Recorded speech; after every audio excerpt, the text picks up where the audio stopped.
Assalamualaikum. Pada kesempatan kali ini saya dengan kelompok saya akan menjelaskan tentang ilmu mantik, yaitu kaitannya dengan ad-dalalah. Ad-dalalah itu huwa fahmin min amrin min amrin, yaitu memahami sesuatu dengan sesuatu yang lain.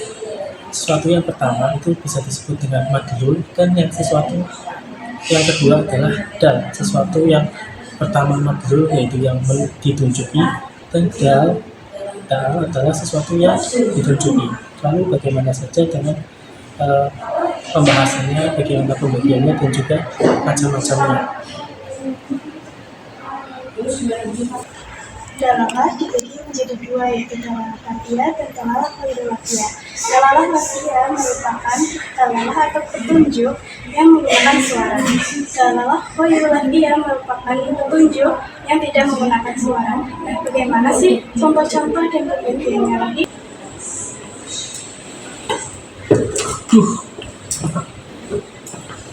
Nah, hal tersebut merupakan contoh dari dilalah atau fi'iyah. Dilalah atau fi'iyah yaitu menunjukkan hal tersebut merupakan dari gejala alam. Seperti contoh tadi, dia menabrak, lalu dia kesakitan, lalu bilang aduh. Teman-teman dengar nggak tadi suara? Itu adalah salah satu contoh dari dalalah lafziyah akliyah, yaitu petunjuk yang berupa suara. Mungkin kita nggak lihat tuh apa yang ada di sebelah kita, tetapi bunyi buku merupakan tanda-tanda dari ada orang yang sedang membuka halaman buku.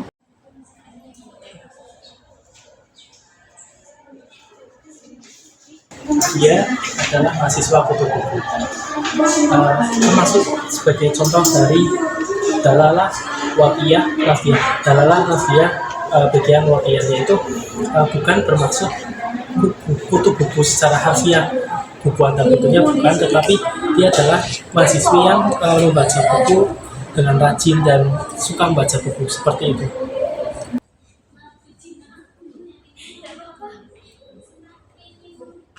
Hal tersebut merupakan contoh dari dalalah ghairul lafziyah tertiga, yaitu dalalah yang menunjukkan namun tidak menggunakan suara atau lafaz.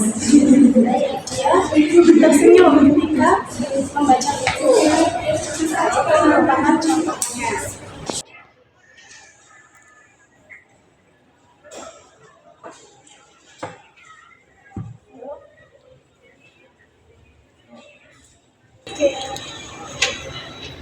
Nah, buku kemana? Nah, teman-teman, tadi adalah contoh dari dalalah lafziyah akliyah, yaitu kita berpikir ya, tadi kan rekan saya itu cari bukunya di mana, nggak ketemu tuh, tapi itu adalah sebuah buku tersebut telah dipindahkan mungkin oleh staff, karena ini kita kan di perpustakaan, seperti itu teman-teman. Teman-teman, tanda P juga merupakan contoh dari dalalah lebih tepatnya dari dalalah ghairul lafziyah, yaitu petunjuk yang tidak menggunakan suara, yang menggunakan istilah. Contohnya ini, tanda P merupakan tanda boleh parkir. Contoh lainnya seperti tanda lampu lalu lintas, seperti merah artinya stop, dan kuning hati-hati, dan hijau artinya jalan.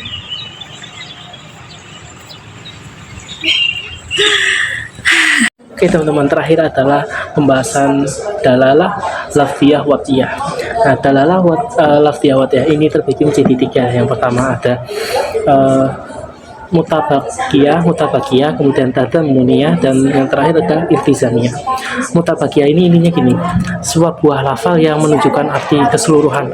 Misalnya, saya membeli HP, ya maka saya beli HP secara utuh, bukan cuma kameranya saja, mungkin bukan cuma casingnya saja, bukan, tapi saya membeli secara utuh.